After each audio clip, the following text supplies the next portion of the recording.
Hello mga ka-OA! Ito nga palang part 2 ng ating video. At ito, ang day 1 namin dito sa Calaguas Island. Ano, tara? Nakababa na nga kami ng bangka. At grabe, sobrang ganda talaga dito.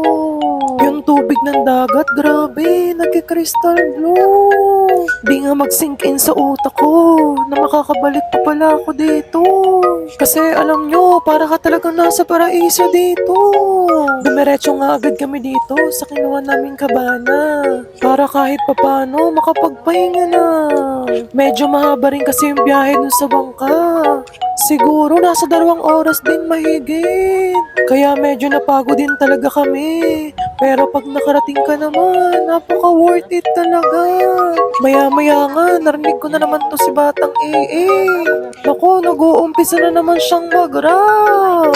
Kasi pag nagsalita na yan, hindi ka talaga kukura. Dumating na nga pala yung foods namin dito. At ayun nga, may naaamoy akong adobo. Wow! Di na nga kami nagpatumpik-tumpik dito. Kasi halos lahat kami nagugutom na rin. Kinain ko nga rin dito yung decoration na lang onion and tomato. Kasi isa rin to sa mga paborito ko. Sobrang sarap nga ng pagkain na dala nila. Yung tipong kahit busog ka na, mapapasando ka pa talaga. After nga namin kumain, nag-sightseeing na kami. Naku, Diyos ko, yung mga kasama ko, nakahandusay na pala dun sa tabi. Kaya na nga naisip ko tuloy, magpalit na rin ako. Kasi nararamdaman ko na rin yung init sa paligid ko. Pero ibang init pala yung nararamdaman ko.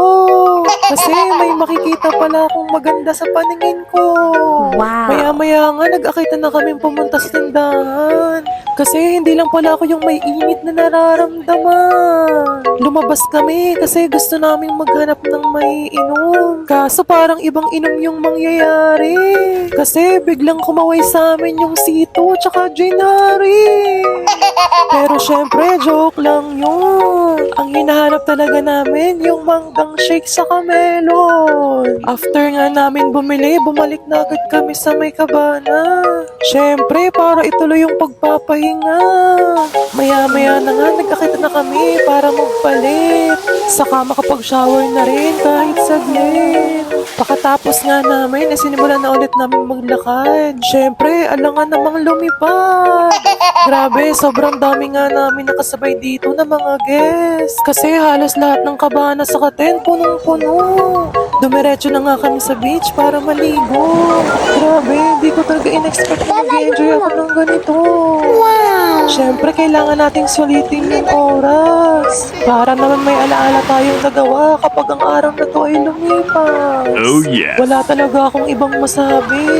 Kundi Lord, sobrang salamat palagi. O paano, hanggang dito na lang ulit tayo mga ka-OA. Antayin nyo na lang yung video ng day 2. See you sa next video. Bye-bye.